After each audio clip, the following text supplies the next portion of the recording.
ሰላም እንዴት ናችሁ? ውድ የዚህ ቻናል ተከታታዮች በርካታ የዝውውር መረጃዎችን በተመለከተ ወደ እናንተ ይዘን መተናል። እስከ ፕሮግራማችን መጠናቂያ ድረስ አብራችሁን ቆዩ። ቪክተር ሙኖዝ ወደ ሊቨርፑል ለመቀላቀል ከስምምነት መድረስ ችሏል። እንግዲህ የሪቻርድ ሂውዝ እና ሚካኤል ኤድዋርድ እቅድ አካል እንደመሆኑ ከቪክተር ሙኖዝ በተጨማሪ ቢያንስ አንድ ተጨማሪ የክንፍ ተጫዋች ወደ ቡድኑ ለመጨመር ከጀርባው ሆነው እየሰሩ እንደሆነ ነው እየተገለጸ የሚገኘው። ጥሩ የሚባል ተጫዋች ነው። እንግዲህ ሊቨርፑሎች በአጥቂ መስመር ላይ በርካታ ተጫዋቾችን ይመለከታሉ ተብሎ ይጠበቃል። እንግዲህ ስለዚህ ዝውውር እንግዲህ በውሉ ላይ ሪያል ማድሪድ ሙኖዝን ከሊቨርፑል መልሶ የመግዛት ስምምነት የለም። ሙኖዝ ወደፊት የሚሸጥ ከሆነ ሪያል ማድሪድ ቀድሞ የመግዛት መብት አለው፣ ግን በተጫዋች ላይ የተመሰረተ ይሆናል። ሙኖዝ 100% የሊቨርፑል ተጫዋች መሆን እንደቻለ ፋብሪዚዮ ሮማኖ አስታውቋል። ፋብሪዚዮ ሮማኖ አክሎ እንግዲህ ሊቨርፑል ከጀርባ ሆነው ቢያንስ አንድ ተጨማሪ የክንፍ ተጫዋች ወደ ቡድኑ ለመጨመር እየሰሩ ይገኛሉ ብሏል። የአንዱ ማንዴ በዝርዝሩ ውስጥ ካሉ አማራጮች አንዱ ሆኖ ቀጥሏል። ብራድሊ ባርኮላ በሊቨርፑል ዘንድ አድናቆት ያለውና በቅርበት ሊከታተሉት የሚገባ ተጫዋች ነው ብለዋል። ኢንተር ሚላን በከርቲስ ጆንስ ላይ ፍላጎት ማሳየቱና በርካታ ክለቦች የአሌክስ ማካለስተር ሁኔታን እየተከታተሉት በመሆኑ ሊቨርፑል አማካኞችንም እየተመለከተ እንደሆነ ነው እየተገለጸ የሚገኘው። እንግዲህ ስለ አሌክስ ማካለስተር የዝውውር ሁኔታ በርካታ ክለቦች ፍላጎት እንዳላቸው ነው እየተነገረ የሚገኘው። ይህ አርጀንቲናዊ ተጫዋችን በተመለከተ በተለይ ሪያል ማድሪዶች ተጫዋቹን የማግኘት ከፍተኛ ፍላጎት እንዳላቸው ይታወቃል። በመሃል ክፍላቸውም ላይ ሊቨርፑሎች አዲስ ተጫዋችን ለማስፈረም የሚሰሩበት እድል እንዳለና አዳም ዋርተን ደግሞ በዝውውር ሊስታቸው ውስጥ ከተካተተው ግንባር ቀደሙ ተጫዋች እንደሆነ ነው እየተገለጸ የሚገኘው። በበርካታ ቦታዎች ሊቨርፑሎች ራሳቸውን ለማጠናከር ይሰራሉ ተብሎ ይጠበቃል።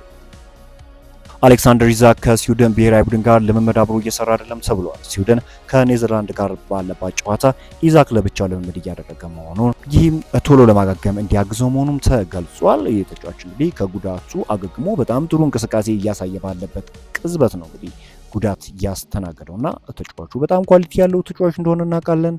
በሚገባ ራሱን ማስመልከት ችሏልና ይህ ተጫዋች ወደ ነበረበት አቋሙ እንዲመለስ የሁላችንም ምኞት ነው። ከብቃት ጋር በተያዘ የሚነሳበት ምንም ጥያቄ የለም ወደ አቋሙ እስኪመለስ እንጂ አይምሬ የሚባል የፊት መስመር ተጫዋች ነው። ነገር ግን አንዳንድ ጊዜ በጣም ኳሊቲ ያላቸው ተጫዋች ፊት ሆነው የማያገለግሉ ከሆነ ተጎጂው ማን ነው? ያው ክለቡ ነውና ሊቨርፑልም ዋጋ እየከፈለ ይገኛል በተደጋጋሚ ጉዳቶቹ ምክንያትና ፊት ባለመሆኑ ምክንያት አሁን ሁጎ ኤኪቲኬንም ግልጋሎት ማግኘት አልቻለም ነበር ለረጅም ጊዜና ከዚህ አንጻር እንግዲህ ሊቨርፑል በተለይ እንግዲህ ተጫዋቾች ከጉዳታቸው የሚያገግሙለት ከሆነ ወደ አቋሙ የማይመለስበት በሚገባ ራሱን የማያሳይበት ሪዝን ይኖራል ተብሎ አይጠበቅም።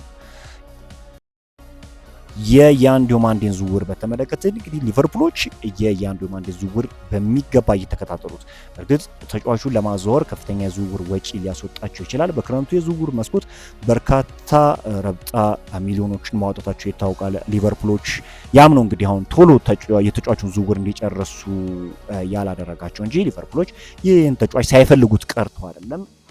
ዝውውሩ በዘገየ ቁጥር ደግሞ ሌሎች ክለቦች በተጫዋቹ ላይ ያላቸው ፍላጎት ከፍ ይላል። ነገር ግን ከየትኛውም ክለብ በላይ ይህንን ተጫዋች ለማግኘት እድል ያለው ሊቨርፑል እንደሆነ እየተነገረ የሚገኘው እንግዲህ ሊቨርፑል አንድ ተጫዋች ማስፈረሙ ይታወቃልና ሌላ ፈራሚ በጣም በፍጥነት ቢከተል አትደነቁ።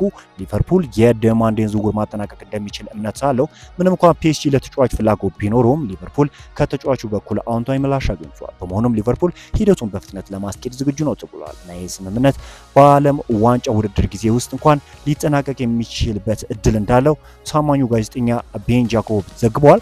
አርቢ ሌይፕዚግ የያን ዲዮማንዴን ኮንትራት አራዝሞ በ2027 እንዲለቅ ወይስ አሁኑኑ እንዲሸጥ እስካሁን የሰጠው ይፋ መግለጫ የለም። ባለፉት ጥቂት ሳምንታት ተጫዋቹ እስኪወስን ድረስ ሌይፕዚግ የዝውውር ዋጋውን ከፍ አድርጎ የያዘው ጊዜን ለመግዛት ነው ተብለዋል።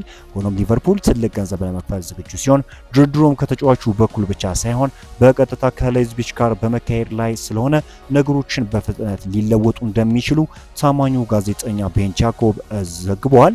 ከቪክተር ሙኖዝ በተጨማሪ ሊቨርፑል ቢያንስ አንድ ሌላ አጥቂ ተጫዋች ለማስፈረም እየሰራ ሲሆን የተጫዋችን በቅርቡ ወደ ክለቡ ይቀላቀላል ሲል ቤን ጃኮብ ዘግቧል።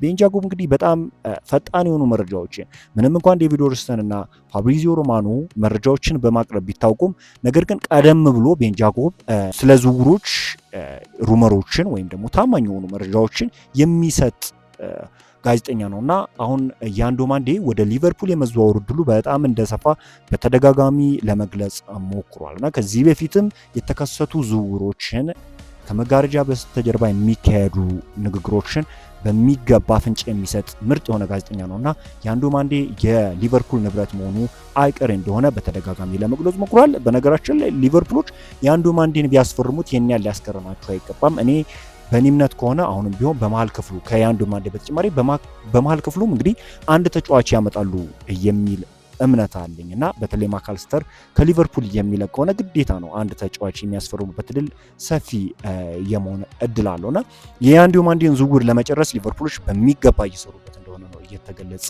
የሚገኘው። የሊቨርፑል ባለሀብቶችም እንግዲህ ይህንን ነገር ለማሳለጥ እየሰሩ እንደሆነ እየተገለጸ ይገኛል። ጥሩ የሆነ ድጋፍም እያደረጉ ነው።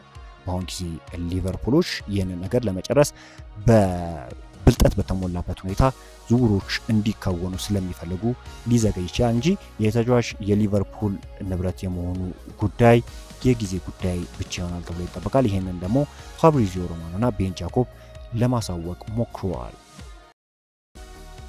በሁለቱም በቻኬና በሊዮኒ ዙሪያ ትልቅ ድጋፍ ቢኖርም ሊቨርፑል አሁንም የተከላካይ መስመር ተጫዋችን እየገመገመ ይገኛል ተብሏል። ክለቡ ሌላ ተጨማሪ ተከላካይ ማስፈረም እድልም በፍጹም አላገለለም ሲል ቤን ጃኮብ ዘግቧልና የተከላካይ ስፍራ ተጫዋችን የማስፈረም እድል ይኖራቸዋልና ለቨርጂል ቫን ዳይክ ጥሩ አጣማሪ የሚሆን ተጫዋች የማስፈረም እድል እንዳላቸው ነው። ከሽሎተርበርግ ጋር ከዚህ በፊት ስማቸው እንደተያዘ ይታወቃልና የቦሩሲያ ዶርትሙንዱ ምርጥ የሆነው ተጫዋችን ሊቨርፑሎች የማስፈረም ፍላጎት እንዳላቸው ሲወራ ነበርና አሁን ምናልባት ከሱ ጋር ግንኙነት የማድረግ እድላቸው ከፍተኛ ይሆናል ተብሎ ነው የሚጠበቀው። መጀመሪያ ግን ቅድሚያ የሚሰጡት በፊት መስመር ላይ ያለበትን ችግር በሚገባ መፍታት ነው። በተለይ መሐመድ ሳላ ከሊቨርፑል መልቀቁን ተከትሎ በቅርቡ ሊቨርፑሎች የዲዮማንዴን ዝውውር ይጨርሱታል ተብሎ ነው የሚጠበቀው።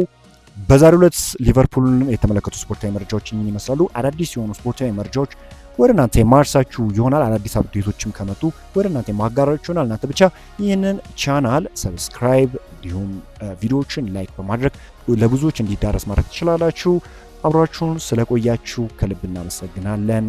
በነገው ዕለት እስክንገናኝ ድረስ መልካም